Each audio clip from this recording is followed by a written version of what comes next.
से भी बना सकता है, यहाँ से भी बना सकता है, यहाँ से भी से बना सकता है। तो आते हैं 20 प्रश्नों की श्रृंखला में हम, जो हमारा गद्य और पद्य का साहित्य मिला हुआ है। दोस्तों, प्रश्न यहाँ पर पूछा है, पृथ्वीराज रासो के रचनाकार, ध्यान दीजिएगा, आप सबको पता है पृथ्वीराज रासो किसका है, चंद्रबरदाई का है, ठीक है, किसका है, चंद्रबरदाई का है पृथ्वीराज रासो, ठीक है। अब आई बात भूषण की। भूषण की जो काव्य रचनाएं हैं दोस्तों, वह है शिवा बावनी, ठीक है। क्या रचना है प्यारे, यहां से भी प्रश्न को बना लेगा, शिवा बावनी, इस रचना को आप नोट करना, ठीक है। और अगला है प्यारे रामचंद्रिका, ठीक है, अगला है रामचंद्रिका। तो प्रश्न यहां से भी बनाएगा, 4 ऑप्शन में से भी प्रश्न को बनाएगा। इसकी रामचंद्रिका की स्थापना कब थी प्यारे, 1601 में हुई थी। कब हुई थी, 1601 में। और इस रामचंद्रिका में 39 सर्ग या समय है, नोट करना, सर्ग या समय। जो चीजें आपको बता रहा हूं प्यारे, यह चीजें आपको बहुत कठिन काम है, ये सब TGT PGT level, net GRF level का है, मैं जो व्याख्या को कर रहा हूं, ठीक है। तो भूषण से संबंधित हो गई, ठीक है। और इसके बाद इनका शिवराज भूषण भी है दोस्तों, इनकी रचना क्या है, शिवराज भूषण, शिवराज भूषण। देखो यहां से एक प्रश्न बन गया, 2 बन गया, 3 बन गया, 4 बन गया, 5 प्रश्न बन गया, और ऑप्शन हमारा क्या है, चंद्रबरदाई। आ जाते हैं केशव में। केशव प्यारे है इनका कवि प्रिया, क्या है, कवि प्रिया। हमारे टिक लगाने का मतलब नहीं प्यारे, हम आपको 10 क्वेश्चन ही पढ़ाए, लेकिन 10 क्वेश्चन से आपको हम 50 क्वेश्चन पैदा करेंगे। 5 क्वेश्चन पढ़ाए, लेकिन 5 क्वेश्चन से 50 क्वेश्चन पैदा करेंगे। मेरे पढ़ाने का मतलब यह है, मैं नहीं कि आपको टिक कराऊं, रट्टा कराऊं, रट्टा नहीं कराता हूँ प्यारे, रटना भी मत। जब भी हमारे प्यारे इस चैनल को देख रहे हैं, गांठ बांध लो प्यारे, जब तक रटोगे, इस चैनल पर लोग रटाते ही हैं, कंटेंट नहीं बताते हैं कि कैसे दिमाग में कैसे सेट करना है। कवि प्रिया है, रसिक प्रिया है, क्या है प्यारे, रसिक प्रिया, नोट कर लीजिएगा, ठीक है। रसिक प्रिया, कवि प्रिया, यह केशव की क्या है, काव्य रचनाएं हैं, ठीक है। अब बचा हमारा चंद्रबरदाई। चंद्रबरदाई पृथ्वीराज रासो के रचनाकार हो ही गए हैं। अब बचा हमारा दलपत विजय, इन्होंने क्या लिखा है प्यारे, खुमान रासो, क्या लिखा है, खुमान, ठीक है, क्या लिखा है, खुमान रासो। रासो कब लिखा था, 9वीं सदी में, 9वीं शताब्दी में, 9वीं शताब्दी में। प्यारे हम व्याख्या ऐसे ही आपको पढ़ाएंगे, जिसकी मर्जी हो पढ़े, जिसकी मर्जी हो जा सकता है स्किप करके, लेकिन हम व्याख्या ऐसे ही आपको पढ़ाएंगे, ठीक है। पृथ्वीराज रासो रचनाकार चंद्रबरदाई, ये तो आपका ऑप्शन हो गया, जो यूट्यूब चैनल पर हमारे शिक्षक पढ़ा रहे हैं और व्यूज और सब्सक्राइबर बटोर रहे हैं। प्यारे आपकी इच्छा हो सब्सक्राइब करिए, ना इच्छा हो मत करिए। सब्सक्राइब करने से आपका फायदा है, आपके पास हमारी वीडियो का नोटिफिकेशन पहुंचेगा। हमें लाइक की कोई जरूरत नहीं है, बस आप हमसे अगर ज्ञान को ग्रहण करते हैं, हमारा ज्ञान आपको अच्छा लगे तो ग्रहण कर लीजिए, ठीक है। भूषण की रचनाएं प्यारे, रामचंद्रिका हो गया, शिवा बावनी हो गई, शिवराज भूषण। रामचंद्रिका कब लिखा गया था, 1601 में। इसमें 39 सर्ग या समय है, जैसे हमारा साकेत है, साकेत में 12 सर्ग है, प्रेमप्रवास में 17 सर्ग है, कामायनी में 15 सर्ग है, वैदेही वनवास में 18 सर्ग है। इस प्रकार से दोस्तों रामचरितमानस में 7 सर्ग है। इस प्रकार से जो हमारा इनका चंद्रबरदाई का जो पृथ्वीराज रासो है, उसमें 69 सर्ग है। इस प्रकार से दोस्तों पढ़ना है भाई, अगर पढ़ना है तो अच्छे से पढ़ो, नहीं पढ़ना है तो कोई बात ही नहीं। नरपत नाल ने लिखा है, नरपत नाल ने क्या लिखा है भाई, ठीक है, नरपत नाल ने लिखा है खुमान रासो, ठीक है, क्या लिखा है, नरपत नाल, बीसल देव रासो, सॉरी, नरपत नाल का है प्यारे बीसल देव रासो, ये बीसल देव रासो की रचना है। और जो संदेश रासक है, ठीक है, दलपत विजय, ठीक है, नरपत नाल ने लिखा है, नरपत नाल,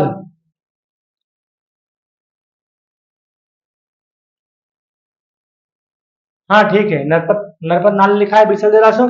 संदेश रासक इसके हैं अब्दुल रहमान, ये किसकी रचना है प्यारे, अब्दुल रहमान, नोट कर लीजिएगा, ये अब्दुल रहमान की रचना है, ठीक है। और इसमें कितने 223 छंद हैं, 223 छंद हैं इसमें। अब इसमें संदेश रासक में 223 छंद है, ये अब्दुल रहमान की रचना है। खुमार रासो किसका है? ये दलपत विजय का है। खुमार रासो किसका है? ये दलपत विजय का है। ठीक है। पदावली किसकी है? पदावली है विद्यापति की। किसकी है? विद्यापति, विद्यापति की। किस भाषा में है? मैथिली भाषा में। प्रश्न बना लेगा कि विद्यापति की मैथिली किस भाषा में लिखी गई है, तो मुंह बन जाएगा, क्योंकि वो रट्टा लगा के चले जाएंगे और चीजों को नहीं बताएंगे। ठीक है। और इसके बाद यह कब लिखी गई? 14वीं सदी में। यानी कब लिखी गई पदावली? 14वीं सदी में। 14वीं सदी में, शताब्दी। ठीक है, शताब्दी में लिखी गई। और उसके बाद कीर्ति पताका, कीर्ति पताका और कीर्तिलता भी की रचना है, नोट कर लीजिएगा। क्या है? कीर्ति पताका। अब अगले पेज में पूछ लेगा कीर्ति पताका, कीर्ति पताका और कीर्तिलता, और कीर्तिलता। यहाँ पदावली किसकी रचना है? विद्यापति की। ठीक है। किस भाषा में लिखी गई है? मैथिली में। कब लिखी गई है? 14वीं शताब्दी में। और इनकी रचनाएं क्या है? कीर्तिलता, कीर्ति पताका। 1 2 3 4 5, 1 से 5 क्वेश्चन मैंने बना दिया। 5 यहाँ बना दिया, 1 यहाँ बना दिया, 2 यहाँ बना दिया, 5 यहाँ बना दिया। एक ऑप्शन से 15 से 20 क्वेश्चन बनाए दोस्तों। इसको आपको पढ़ना लगता है कि जल्दी जल्दी से टिक मारना अच्छा लगता है, तो कंटेंट को पढ़ो, यानी कंटेंट को पढ़ो। थोड़ा सा इसको ऊपर कर लेते हैं, इसके बाद फिर आते हैं।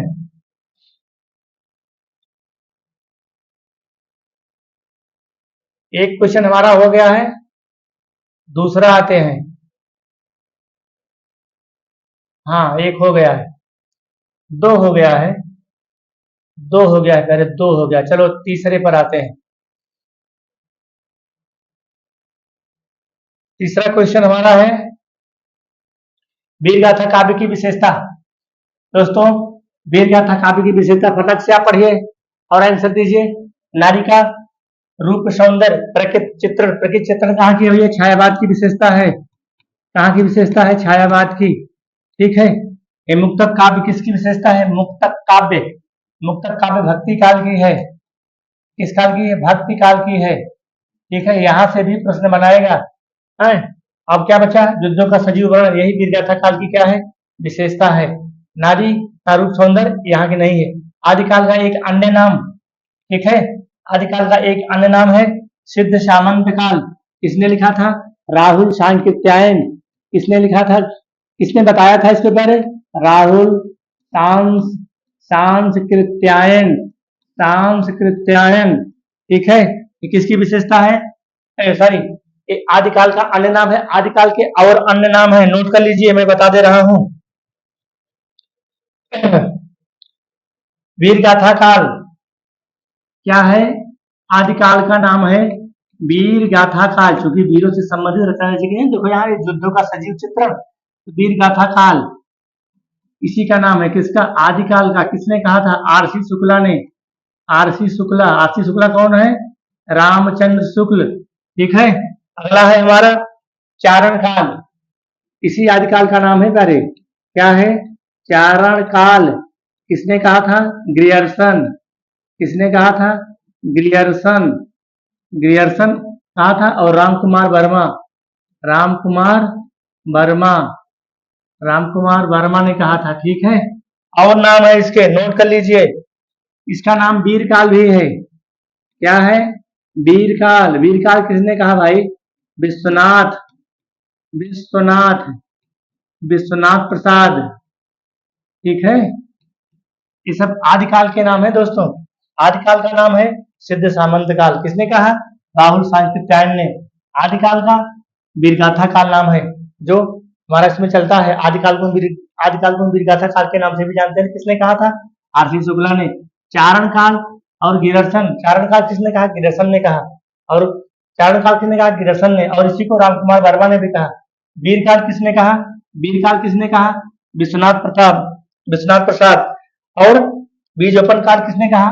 महावीर प्रसाद द्विवेदी। नोट कर लीजिएगा, बीजवपन, बीजवपन काल, बीजवपन काल। ठीक है। बीजवपन काल किसने कहा? महावीर प्रसाद द्विवेदी। महावीर, थोड़ा सा यार कलर चेंज कर ले भाई, महावीर प्रसाद द्विवेदी। महावीर प्रसाद द्विवेदी। यार मैं एक एक चीज नोट करा दूंगा, यही नहीं TGT PGT net GRF level का है, ठीक है। आरंभिक काल किसने कहा? मिस्र बंधु। आरंभिक काल, ठीक है। आरंभिक काल, आरंभिक काल किसने कहा? मिस्र बंधु। मिस्र बंधु, ठीक है। और इसके बाद आदिकाल किसने कहा? हजारी प्रसाद द्विवेदी। जगह नहीं बचेगी प्यारे। आदिकाल, आदिकाल किसने कहा? आदिकाल, क्योंकि आदिकाल का दूसरा नाम वीरगाथा काल है। वीरगाथा काल किसने कहा? रामचंद्र शुक्ल ने कहा। आदिकाल को आदिकाल किसने कहा? हजारी प्रसाद द्विवेदी। ये सब प्रश्न ही हैं, इन प्रश्नों को आपको सब नहीं बताएंगे। हजारी प्रसाद द्विवेदी, उनको अपना व्यूज चाहिए और उनको अपना लाइक चाहिए और उनको पीडीएफ चाहिए। ऐसा फटाक से भेजो, पीडीएफ भेज देंगे, उसी में पढ़ो, अपना रगड़ो। ये समझाएंगे नहीं कि समझा दें। बेटा जो भी हमारे दोस्त देख रहे हैं जो हिंदी पढ़ रहे हैं, कहीं से कोई भी पीडीएफ नहीं लेगा, हमें कमेंट करो, हम सारी हिंदी आपको निःशुल्क, 1 रुपए भी आपका नहीं लगेगा, मैं पूरा कंप्लीट कराऊंगा प्यारे, ठीक है। और अंकुरण काल किसने कहा भाई? गोलेंद्र पाठक। कहाँ लिखे? चलो यहाँ लिख दे रहे हैं, यहाँ लिख दे रहे हैं। अंकुरण काल, क्या नाम है? अंकुरण काल किसका? आदिकाल का। अंकुरण काल किसने कहा? गोलेंद्र पाठक। गोलेंद्र पाठक। पढ़ो तो अच्छे से पढ़ो, वरना अभी से स्किप करके चले जाओ, शॉर्ट वीडियो देखो। दोस्तों आदिकाल का एक अन्य नाम है, हमारा ये ऑप्शन राइट हो गया, सिद्ध सामंत काल। किसने कहा? राहुल सांकृत्यायन ने कहा। आदिकाल को वीरगाथा काल भी कहा जाता है। किसने कहा? रामचंद्र शुक्ला ने कहा। आदिकाल को चारण काल भी कहा जाता है, 2 लोगों ने कहा, ग्रियर्सन और रामकुमार वर्मा ने। आदिकाल को वीर काव्य के नाम से भी जाना जाता है। किसने कहा? विश्वनाथ प्रसाद मिश्र। आदिकाल को बीजोपन काल के नाम से भी जाना जाता है। किसने कहा? महावीर प्रसाद द्विवेदी। आदिकाल को आरंभिक काल के नाम से भी जाना जाता है। किसने कहा? मिश्र बंधु। आदिकाल को आदिकाल के नाम से जाना जाता है। किसने कहा? हजारी प्रसाद द्विवेदी। और आदिकाल को अंकुरण काल के नाम से जाना जाता है। किसने कहा? गोलेंद्र पाठक। जब तक तुम हिंदी पढ़ोगे, इंटर में तो पढ़ ही रहे हो, टीजीटी पढ़ोगे, पीजीटी पढ़ोगे, नेट जीआरएफ पढ़ोगे, DSSS पढ़ोगे दोस्तों, वहां भी यह चीजें आपको मिलेंगी, लेकिन बहुत कठिनाई से मिलेंगी, जो मैंने आपको पढ़ा दिया, ठीक है। चलो भाई, इसको नोट करना पड़ता है प्यारे, खोजना पड़ता है, ऐसे नहीं मिलता है, इसके लिए ढूंढना पड़ता है। चलो यहाँ आ गए हम क्वेश्चन नंबर 6 पर। क्वेश्चन नंबर 6 पर आ गए दोस्तों, आ जाओ भाई। क्या है क्वेश्चन नंबर 6 पर? क्वेश्चन नंबर 6 हमारा कह रहा है कि काव्य साहित्य में कौन सा काल स्वर्ण काल के नाम से जाना जाता है? तो आप सबको पता है भक्ति काल, ठीक है। अब भक्ति काल की समय सीमा क्या है प्यारे? भक्ति काल की समय सीमा क्या है? तो आदिकाल की समय सीमा है 1050 से 1375। 1375 ये क्या है? ईस्वी है, ठीक है। ये क्या है? ईस्वी है। अब यहाँ हो जाएगा 1375 से 1375 से 1375 से 1700, 1375 से 1700 हो जाएगा। यहाँ हो जाएगा रीतिकाल 1700 से 1900, 1700 से 1900 संवत, ठीक है। आधुनिक काल हमारा हो जाएगा 1857 से ईस्वी से अब तक हो गया, ठीक है। अगर इसको संवत में लेंगे तो 1900 से अब तक हो जाएगा। इसको भी तो ध्यान रखना है, जो हमारा हिंदी साहित्य 4 काल में बटा है, आदिकाल, भक्ति काल, रीतिकाल और आधुनिक काल। अब आधुनिक काल भी तो बटा है प्यारे। आधुनिक काल कहाँ बटा है? देख लीजिए, आधुनिक काल जो हमारा बटा है, ठीक है, छायावाद कहाँ बटा है? छायावाद। और उसके बाद भारतेंदु में बटा है। कहाँ बटा है? भारतेंदु। ये भारतेंदु हो गया, भारतेंदु युग जो हमारे 1850 में है, भारतेंदु हरिश्चंद्र। के बाद हमारा द्विवेदी युग है, इसके बाद हमारा द्विवेदी युग है, ठीक है। द्विवेदी युग है हमारा, ये हमारा है द्विवेदी युग। और इसके बाद क्या है हमारा? छायावादोत्तर युग। क्या है? छायावादोत्तर युग। और इसके बाद हमारा है प्रगतिवादी। क्या है? प्रगतिवादी। प्रगतिवादी, प्रगतिवादी युग, और इसके बाद हमारा प्रयोगवादी, क्या है, प्रयोगवादी युग, प्रयोगवादी युग, प्रयोगवादी युग, और इसके बाद लास्ट में हमारा है नई कविता का युग, नई कविता का युग। प्यारे इस प्रकार से पढ़ो, रट्टा मत मारो। अगर जीवन में सफलता हासिल करनी है तो रट्टा मत मारो। मैं एक एक चीजें आपको तोड़ के बताऊंगा, इन सबका वर्ष अलग है। इसी को हम क्या कहते हैं, शुक्ल युग कहते हैं, ठीक है। इसको हम क्या कहते हैं प्यारे, शुक्ल युग, इसी को। और इसको हम क्या कहते हैं, शुक्लोत्तर युग, शुक्लोत्तर युग, शुक्लोत्तर युग, ठीक है। इसको हम शुक्लोत्तर युग कहते हैं। तो इस प्रकार से यहाँ पर 1 2 3 4 5 6 7, इन सातों को और पढ़ना है, इन 4 के अलावा, ठीक है। तो हमारा ये हो गया। चलो थोड़ा सा इसको क्लियर कर देना, समझ गए। आदिकाल को 1050 से 1375, भक्ति काल को 1375 से 1700, रीति काल को 1700 से 1900, और आधुनिक काल को 1857 से अब तक। ये कौन सा है, काव्य साहित्य में कौन सा काल स्वरूप के नाम जाना जाता है, भक्ति काल। क्यों जाना जाता है, क्योंकि इस युग में सूर तुलसी जैसे जैसे कवियों की रचना हुई और बड़े बड़े महाकाव्य लिखे गए, इसीलिए भक्ति काल को हिंदी साहित्य का स्वरूप कहा जाता है, ठीक है। चलो भाई क्लियर हो गया। अब अगला क्वेश्चन देखते हैं। सूफी काव्य धारा के कवि, सूफी काव्य धारा, सूफी काव्य धारा क्या है, मलिक मोहम्मद जायसी। कौन है दोस्तों, मलिक मोहम्मद जायसी। जायस नगर मोर स्थानु, इन्होंने अपना स्थान जायस बताया है। जायस कहाँ है भाई, रायबरेली के जिले में है। जायस कहाँ है प्यारे, रायबरेली जिले में है, ठीक है। जायस नगर मोर स्थानु। गर्मी बहुत है दोस्तों, पंखा चल रहा है, उसके बाद भी गर्मी कम होने का नाम नहीं ले रही है, लेकिन हम छोड़ेंगे नहीं, छोड़ेंगे ना हम तेरा साथ, वो साथी। मैं पढ़ा के ही रहूंगा चाहे जितना गर्मी हो।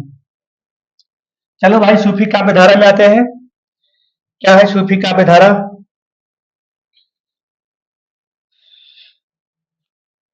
कुछ है सूफी काव्य धारा में, हाँ ठीक है।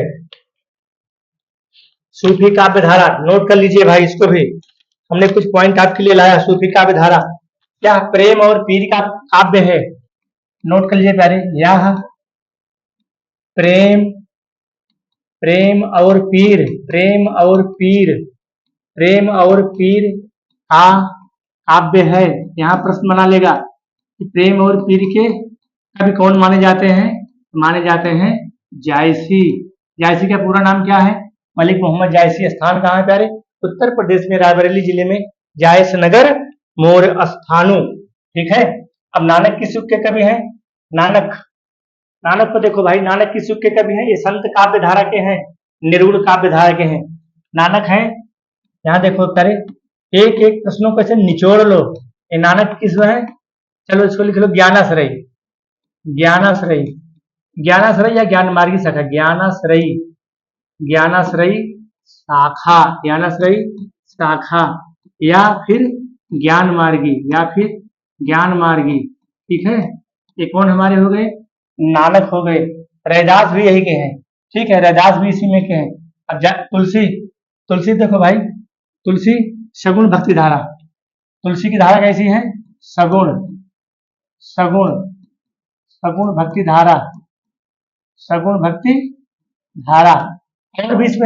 और भी इसमें कवि हैं, कुतुबुन है।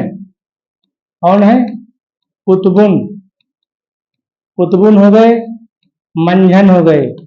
कौन हो गए, मंझन हो गए, कुतुबुन मंझन, और कुतुबुन है, मंझन है, और है हंसा, याद नहीं आ रहा है, मुल्ला दाऊद, हाँ सॉरी, मुल्ला दाऊद, मुल्ला दाऊद, मुल्ला दाऊद। मुल्ला दाऊद को सूफी काव्य का, सूफी काव्य धारा का, सूफी काव्य धारा का प्रथम कवि माना जाता है। नोट करना प्यारे, बहुत इंपॉर्टेंट प्रश्न आपके लिए है। प्रथम कवि माना जाता है किसको भाई, इनको माना जाता है। मुल्ला दाऊद को सूफी काव्य धारा सूफी काव्य धारा का प्रथम कवि माना जाता है। ठीक है, मंझन का है भाई मधुमालती।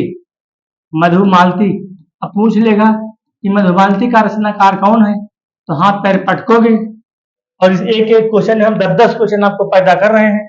मंझन क्या लिखा है, मधुमालती, मधुमालती लिखा है। ठीक है, बस हो गया प्यारे। अब हम चलते हैं आगे, नोट कर लीजिएगा। निम्नलिखित में से भक्ति काल का महाकाव्य, भक्ति काल का महाकाव्य हो गया रामचरितमानस।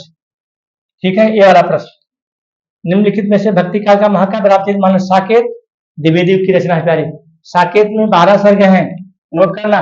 साकेत में 12 सर्ग हैं, 12 सर्ग हैं। ठीक है, साकेत में 12 सर्ग हैं। साकेत द्विवेदी की रचना है। किसने लिखा है साकेत, मैथिशरण गुप्त ने लिखा है। और साकेत में 12 सर्ग हैं। कामायनी में कितने सर्ग हैं, 15 सर्ग हैं। और प्रेपरास में कितने सर्ग हैं, 17 सर्ग हैं। प्रेपरास किसका है, अयोध्या उपाध्याय हरियोध का है। वैदेही वनवास में कितने सर्ग हैं, 18 सर्ग हैं। कामायनी में कितने सर्ग हैं, 15 सर्ग हैं। कामायनी किसका है, कामायनी किसका है, जयशंकर प्रसाद का है। कामायनी का पहला सर्ग क्या है, आनंद की प्राप्ति। कामायनी का अंतिम सर्ग क्या है, चिंता। कामायनी में कितने सर्ग हैं, 15 सर्ग है। पहला सर्ग आनंद की प्राप्ति, अंतिम सर्ग चिंता। पृथ्वीराज रासो का क्या है, चंद्रबरदाई। पृथ्वीराज रासो ने क्या लिखा है, पृथ्वीराज रासो चंद्रबरदाई। ठीक है, तो इस प्रकार से यह भी हमारा क्वेश्चन हो गया। और यह भी क्वेश्चन हमारा हो गया सूफी काव्य धारा के कवि कौन है, तो सूफी काव्य धारा के हमारे हैं मलिक मोहम्मद जायसी, जिनका स्थान है जायस नगर मोर स्थानु। सूफी काव्य धारा और प्रेम की पीर के कवि माने जाते हैं। इनके और जो साथी हैं, जो इनके साथी संगी सखा उखा है, सहेली वहेली है, ये सभी सहेली हैं। कुतुबुन है, मंझन है, मुल्ला दाऊद है। मुल्ला दाऊद सूफी काव्य धारा का प्रथम कवि माना जाता है। किसने माना है, हजारी प्रसाद द्विवेदी ने माना है। किसने माना है, हजारी प्रसाद द्विवेदी। प्यारे इसको कहते हैं हिंदी। पढ़ना है तो इस तरह से पढ़ो, है तो मर्जी आपकी। ऐसे तुक्का लगाओ, तुक्का लगाओ, लगाते लगाते तुक्का हो जाओगे। रटते रहोगे, जीवन भर रटते रहोगे, कामयाब नहीं होगे। ठीक है, 10 क्वेश्चन पढ़ो, 5 क्वेश्चन पढ़ो, लेकिन मोहब्बत से पढ़ो, प्यार से पढ़ो। ठीक है, चलो अगला क्वेश्चन आ जाता है भाई हमारा, यहाँ आ गया। तो यहाँ के बताना है निम्नलिखित में से कौन सा कथन भक्ति काल से संबंधित है। अब इसमें से पढ़ना है, क्या है, जीवन का समन्वयवादी एवं मायावादी दृष्टिकोण ही तुलसी का सबसे बड़ी देन है। बस यही सही है प्यारे, क्योंकि यहाँ तुलसी आ गए और ये भक्ति काल है, तुलसी हमारे भक्ति काल से जुड़े भी हैं। ठीक है, बाकी सिद्धों की वामपंथी योग साधना, ये सिद्धों जो है उसमें से आदिकाल से हैं, जैन सिद्ध हैं। और जैन सिद्ध हो गए, सिद्ध साहित्य हो गए, और हमारे चरपटनाथ हैं, गोरखनाथ हैं, ये सब क्या है, ये सब आदिकाल से हैं। ठीक है, सामाजिक दृष्टि से यह काल घोर अंधा पतन का काल था। नहीं, ऐसी बात नहीं है, क्योंकि भक्ति काल हिंदी साहित्य का स्वर्ण युग है। अंधा पतन का काल नहीं था, क्योंकि उसमें रामचरितमानस, जायसी का पद्मावत, ऐसे ऐसे महाकाव्य लिखे गए। इसलिए जीवन का समन्वयवादी एवं मर्यादावादी दृष्टिकोण ही तुलसी की सबसे बड़ी देन है। अर्थात तुलसी में विराट समन्वय की भावना थी। तुलसी में क्या थी, विराट समन्वय की भावना थी। रीतिकाल के रीत सिद्ध कवि कौन है, हमारे रीतिकाल के रीत सिद्ध काव्य धारा के प्रतिनिधि कवि। ठीक है, बहुत गर्मी लगा है दोस्तों,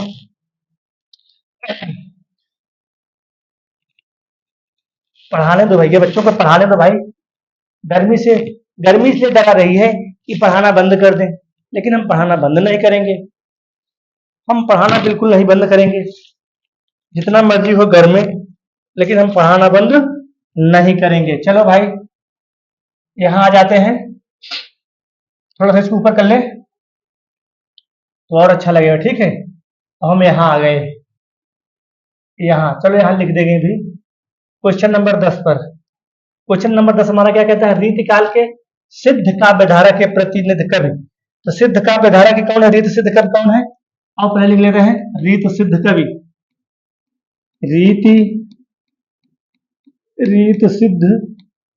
रीत सिद्ध कवि। ठीक है, रीत सिद्ध हमारे कौन कौन कवि हैं, रीत सिद्ध कवि है बिहारी हो गए, ठीक है, बिहारी हो गए। और इसके बाद हमारे हो गए बेनी। कौन हो गए? बिहारी हो गए। रीतिकाल से संबंधित विशेषता हम इसका बता रहे हैं, थोड़ा सा हमको लिखने की जगह मिल गई। रीतिकाल से संबंधित विशेषता यहाँ हो जाएगी, यार यहाँ जो हो जाएगी विशेषता हो जाएगी संख्य भाव, ये नहीं होगा। भक्ति की प्रधानता, नारी सौंदर्य का विलासितापूर्ण चित्रण, नारी सौंदर्य का विलासितापूर्ण चित्रण, यही सही हो जाएगा। नारी सौंदर्य का विलासितापूर्ण चित्रण एक रीतिकाल से संबंधित विशेषता है, ठीक है। अगला हमारा है रीत सिद्ध कवि। यहां हो गए वाजपेयी, ठीक है, वाजपेयी हो गए। और हो गए रसनिधि, रसनिधि, रसनिधि हो गए, वाजपेयी हो गए। और कौन हो गए भाई? पद्माकर। कौन हो गए? पद्माकर। अब पूछ लेगा कि निम्नलिखित में से रीतकालीन रीत सिद्ध कौन नहीं है। हम इसका नोट करा रहे हैं, इसका इसी का बता रहे हैं। निम्नलिखित में से कौन रीत सिद्ध काव्यधारा की प्रतिनिधित्व कवि नहीं है?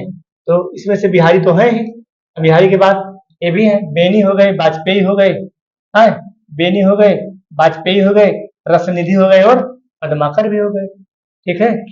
इसको नोट कर लीजिएगा, या फिर शॉर्ट स्किल ले लीजिए, हम किनारे हो गए हैं तो हम दूसरा लिख दें। रीत सिद्ध और जो रीतबद्ध कवि हैं, रीतबद्ध कवि को लिखो भाई, जो हमारा है रीतबद्ध कवि, ठीक है, रीतबद्ध कवि। रीतबद्ध कवि हमारे कौन कौन है? केशव है, चिंतामणि है, केशव, केशव हो गए और चिंतामणि हो गए, ठीक है। केशव हो गए, चिंतामणि हो गए, देवभूषण मतीराम हो गए, देवभूषण और मतीराम, मतीराम, ये हमारे रीतबद्ध कवि हैं, ठीक है। अब रीत मुक्त में आ जाओ, रीत मुक्त, रीत मुक्त कवि, रीत मुक्त कवि। रीत मुक्त कवि में कौन है हमारे? घनानंद, सबसे पहले आते हैं, घनानंद को ले लो, ठीक है, घनानंद हो गए। और इनके जो साथी हैं आलम हैं, आलम हो गए, बोधा हो गए और ठाकुर हो गए, बस, ठीक है। क्वेश्चन नंबर इसमें आ जाते हैं, कृष्ण भक्ति काव्य धारा के अंतर्गत आते हैं। कृष्ण भक्ति काव्य धारा नोट करना, नोट करना, कृष्ण भक्ति काव्य धारा के अंतर्गत कौन कौन आते हैं? अष्टछाप के कवि, अष्टछाप के कवि कौन है?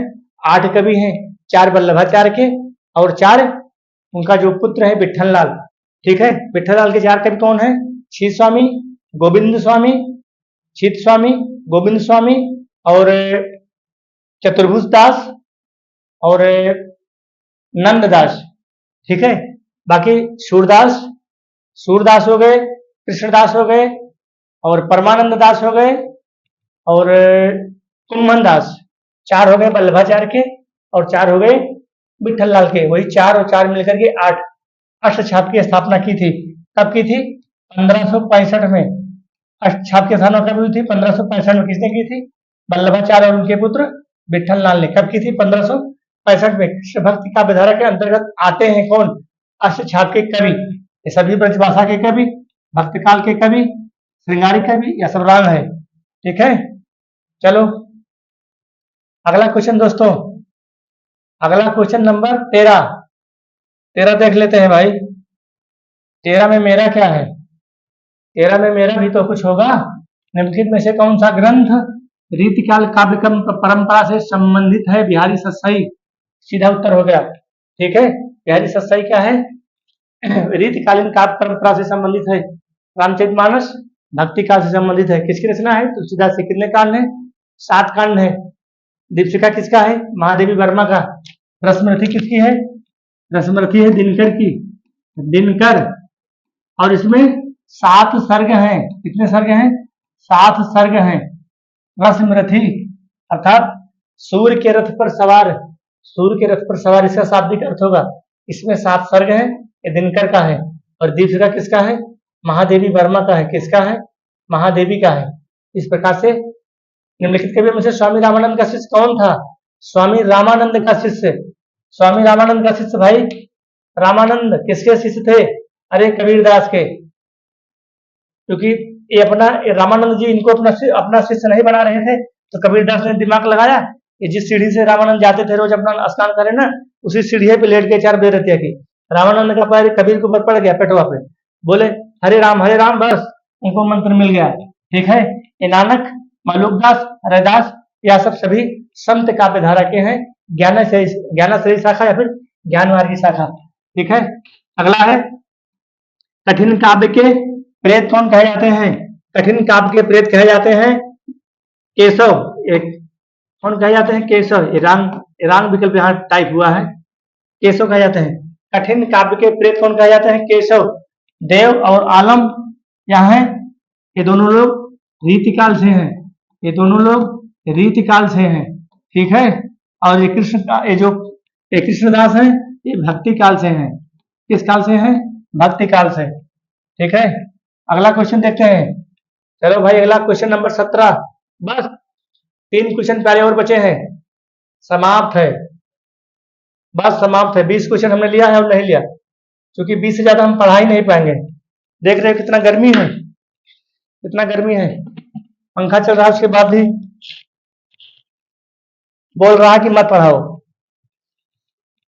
ये पंखा कह रहा कि मत पढ़ाओ, लेकिन मैं पढ़ाऊंगा, मैं पढ़ा के ही दम लूंगा। निम्नलिखित में से कौन सी कृति रीत काल में लिखी गई, रीतकालीन, रीतकाल में, रीतकाल युग में लिखी गई। देख ले भैया कौन है, बिहारी सतसई। और साकेत कब लिखा गया, द्विवेदी युग में, साकेत कब लिखा गया, द्विवेदी युग में। साकेत में कितने सर्ग हैं, 12 सर्ग हैं। विनय पत्रिका किसकी है, तुलसीदास की है। विनय पत्रिका की भाषा क्या है, ब्रज भाषा है, नोट कर लीजिएगा, क्या है, ब्रज भाषा। किसकी, विनय पत्रिका की। विनय पत्रिका गीतावली, दोहावली और कवितावली 4 रचनाएं तुलसीदास की ब्रज भाषा में है। पृथ्वीराज रासो की लिखा चंद्रवरदाई। ठीक है, इसमें कितने सर्ग हैं, 69 है, 69 समय है, ये भी नोट कर लीजिएगा, 69 समय है। ठीक है, रामचंद्रिका में कितने सर्ग हैं, 39 है। रामचंद्रिका में, रामचंद्रिका में 39 समय है या फिर सर्ग है। 18 में आते हैं, निम्नलिखित में से कौन सा ग्रंथ रासो परम प्रकार श्रेष्ठ महाकाव्य है। रासो का मतलब आदिकाल, रासो का मतलब आदिकाल, तो किसका है भाई, पृथ्वीराज रासो का है चंद्रवरदाई। ठीक है, पृथ्वीराज रासो का है चंद्रवरदाई। और ये कुमार रासो किसका है, दलपत विजय का। विशल देव रासो किसका है, विशल देव रासो हो गए, और परमार रासो आलाखंड है। अगला हमारा है प्रयोग सभी कालों के कवियों ने किया। बहुत बेहतरीन प्रश्न है प्यारे, इसको दिमाग में बैठा लीजिएगा, बहुत अच्छा प्रश्न है, बहुत इंपॉर्टेंट है 25 के लिए। प्रयोग सभी काल के कवियों ने किया, किसी एक काल में, किसी एक विशेष दिशा में प्रयोग करने की प्रवृत्ति स्वाभाविक ही है। ऊपर उद्धृत वक्तव्य निम्नलिखित रचनाकारों में से किसका है, क्या है भैया, अज्ञेय का। हीरानंद वात्स्यायन अज्ञेय का है, और अज्ञेय प्रयोगवादी कविता के काव्य, प्रयोगवादी के युग के माने जाते हैं अज्ञेय। इनके 4 सप्तक भी हैं, इनके अज्ञेय के 4 सप्तक भी हैं। पहला तार सप्तक 1943 में, दूसरा 1951 में, तीसरा तार सप्तक 1979 में, सॉरी हाँ, तीसरा 1959 में। पहला 43 है, दूसरा 51 है, तीसरा 1959 और चौथा तार सप्तक 1979 में। ठीक है, इनके 4 तार सप्तक हैं। ठीक है, कौन 4 हैं, 4 तार सप्तक हैं। और प्रसाद की रचना आंसू हो गई, लहर हो गई, झरना हो गई, प्रेम पथिक हो गए, चंद्रगुप्त, स्कंदगुप्त, धुरस्वामी इनके नाटक हैं। और प्रसाद के उपन्यास भी हैं, कंकाल है, तितली है, इरावती है। महादेवी वर्मा की रचनाएं हैं, निहार है, निहार हो गई, और रश्मि हो गई, और इसके बाद अतीत के चलचित्र हो गया, महादेवी की रचना। ठीक है, इस प्रकार से महादेवी की रचना हो गई। निराला की रचना क्या है, सरोज स्मृति है। निम्नलिखित में से कौन सा कथन रीत काल से संबंधित है। बहुत बेहतरीन प्रश्न है दोस्तों, बहुत बेहतरीन प्रश्न है। इसमें ऐसे ऑप्शन राइट हो जाएगा, इस काल में सामान्य रूप से श्रृंगार प्रधान लक्षण ग्रंथों की रचना हुई। बाकी भागवत धर्म के प्रचार प्रसार के प्रभाव ये तो भक्ति आंदोलन में लिखे हैं, या तो यही कट गया। ठीक है। यहाँ वीर गाथा काल लिखा है, ये भी कट गया, तो बचा क्या? यहाँ खड़ी बोली लिखा है, खड़ी बोली इसमें थोड़ी आई थी रीतकाल में आई थी क्या? श्रृंगार प्रधान और लक्षण ग्रंथों की स्थापना। यारे अगर हमारा वीडियो आपको अच्छा लगे, अगर आपकी मर्जी कहे तो लाइक करना, सब्सक्राइब करना, क्योंकि सब्सक्राइब करने से आपका बेनिफिट होगा। जैसे मैं वीडियो अपलोड करूंगा तुरंत आपके पास नोटिफिकेशन पहुंचेगा और आप वीडियो खोल करके पढ़ोगे। मैं इसी तरह से पढ़ाता हूँ, मैं सिर्फ टिक लगवा के भागने वाला टीचर नहीं हूँ। प्यारे हमारी उम्र हो गई है, हम कोई